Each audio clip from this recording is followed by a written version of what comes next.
Ecotech. Well, good morning, my lovely people.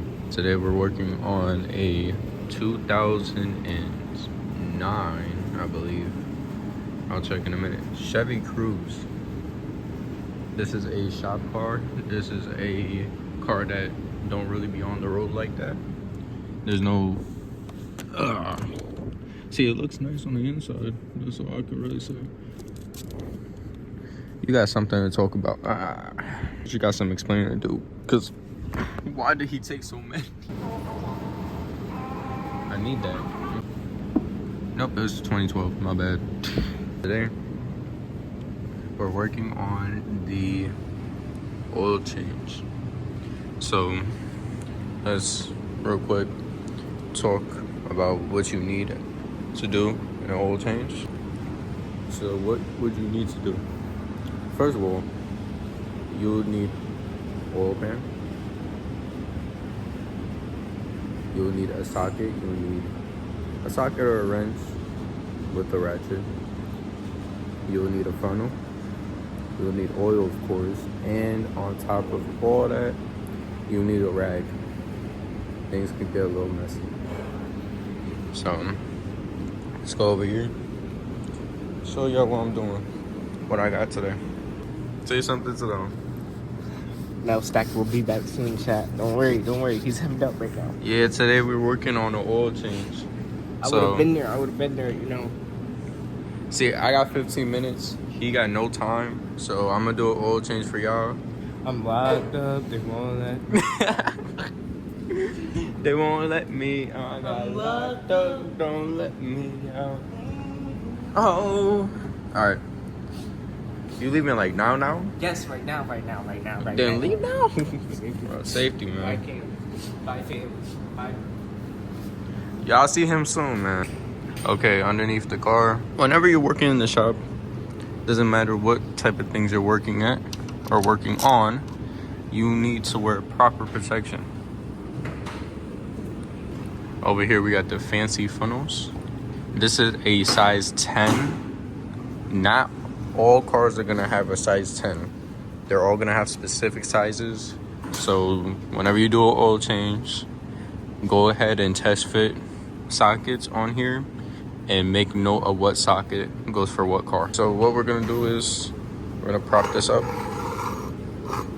like that, just so it basically gets on top of this. You want it right in the middle so it can drain out, and on the inside just so it doesn't go all over the place. Quick, put it down and clean my hand because it's wet. I don't know why there's so much oil over the place. People don't know how to clean. Pause. Through the drain bolt, and I'm by myself, so I cannot show y'all this part. Well, I'll try to turn my phone off while showing y'all, but Lucy. All right, let me go unscrew this for y'all, and I'll be right back. So now unscrew.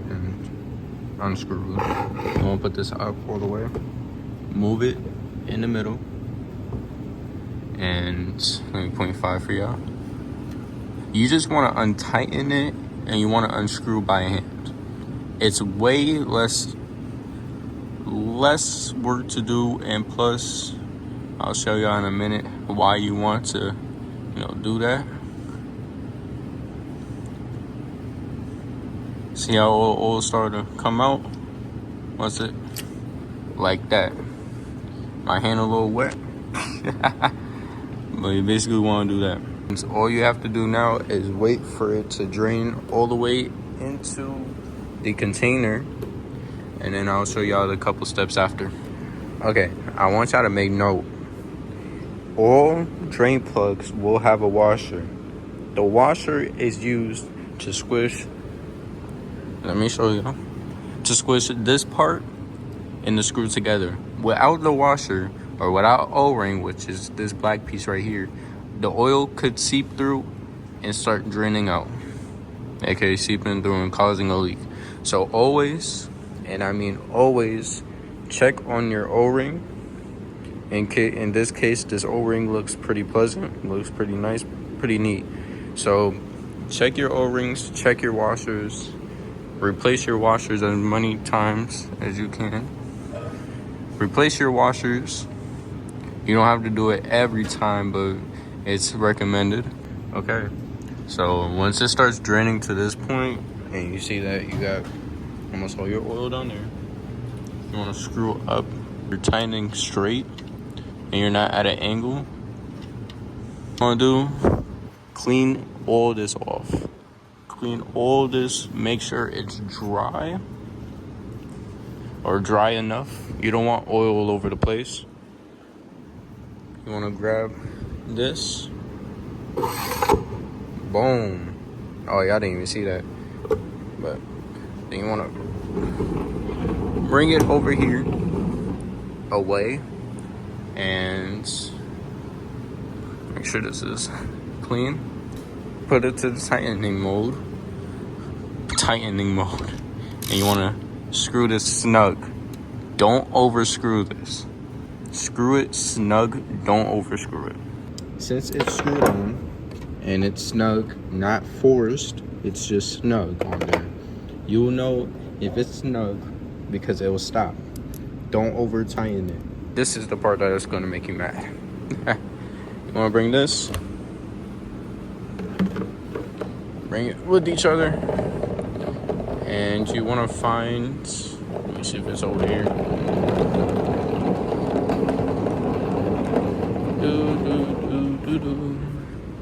It is not here. Okay.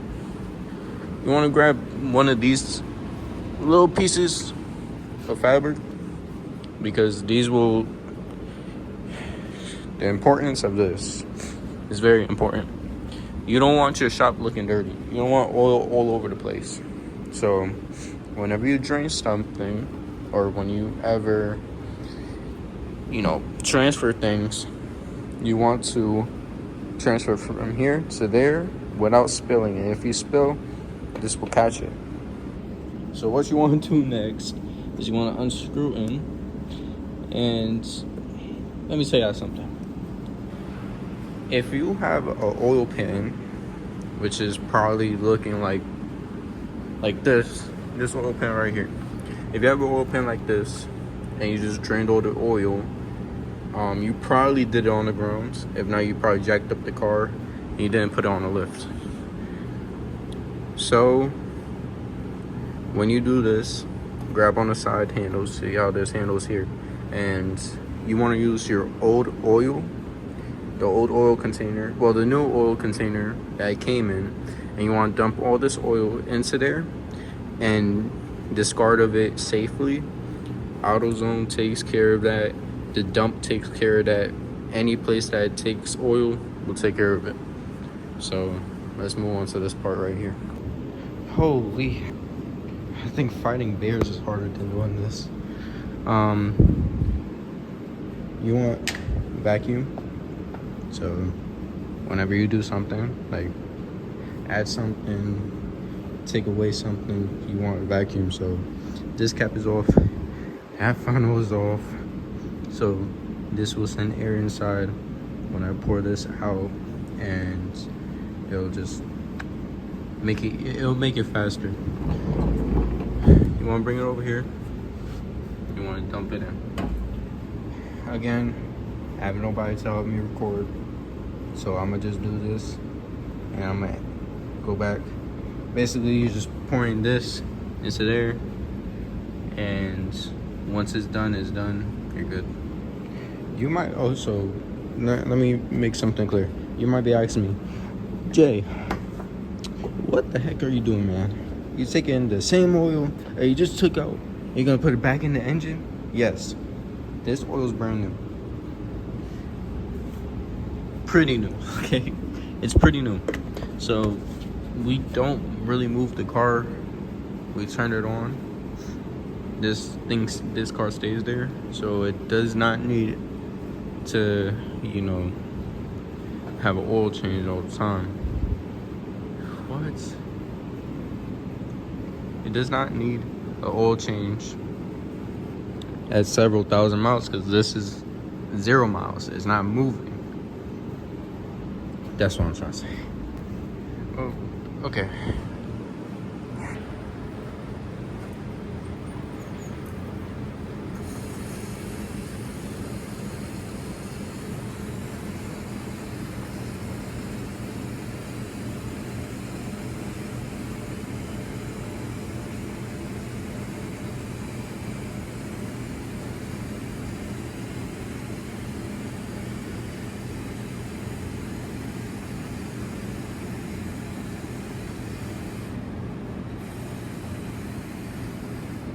All right. Alright.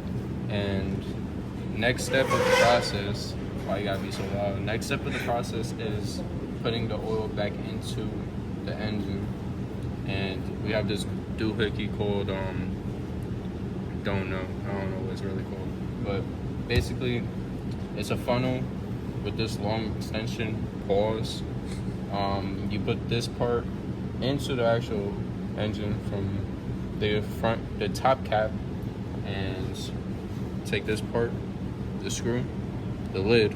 You want to take this out so you have air coming in from here, and while you're draining, it makes it a lot quicker process.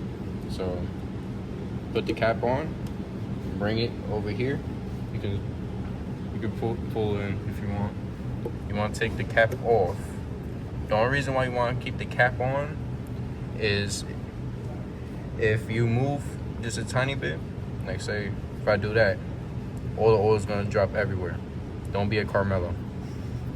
So let me move my hand out the way. See how it's inside? You want to start like you're watering plants, and you just want to continuously do this until all the oil from the container is inside the engine. Now you can pause. All right, since you're done, you want to take the funnel, put it up so you don't drop any more oil. See, that's not my fault. That's not my fault. There was oil on this cap already. So what you want to do, put the lid back into place, and we put this on cross. There you go. And clean all of the oil that you dropped. Make sure it looks spotless. Feel a little wet. Put the cap back on. You wanna know what's a fun fact about a lot of these cars? Almost all cars on the actual cap itself will tell you what engine oil to use. So this is full synthetic 5W30. A lot of cars use this. Muranos use this. Subarus. Hondas, I think, use this too. It's a really popular brand of oil. Popular type of oil. So next step, and this is the last step, then you'll be done. I'm talking to you like you're my audience. You want to take off the dipstick. You want to wipe that out, because right there, all the oil that was right here, that was splashed around when you put oil back inside. So that was an incorrect reading. You want to put it back into place, wait a second, then get back out. That's full. Now put my phone away. Put it back in, and you're done. So you can check underneath. There's no oil dripping, no oil gone. Full oil, and that's how you really change the oil. So sick. All right, last education. Oil filter. Oil filters are gonna be everywhere and anywhere on any type of vehicle. So this is a filter. It's damn. Okay. So this is a cartridge. I'm not finna unscrew it, but if I go over to this GM engine, this is a 2014 Equinox. 2014 Equinox. We did a video on this. It was the most terrible. I got oil all over my hands. So like I was saying, that was like the most worst vehicle. But this is a cartridge. Let me show you a cartridge real quick. It's just a filter in there. You don't need an actual filter. It's just a cartridge. Some people do it, some people don't, depending on what they like to prefer. So a lot of GM engines, Chevys, some Chevys do it too, but General Motors does a lot more than any other. So that's all for today. I hope y'all like this.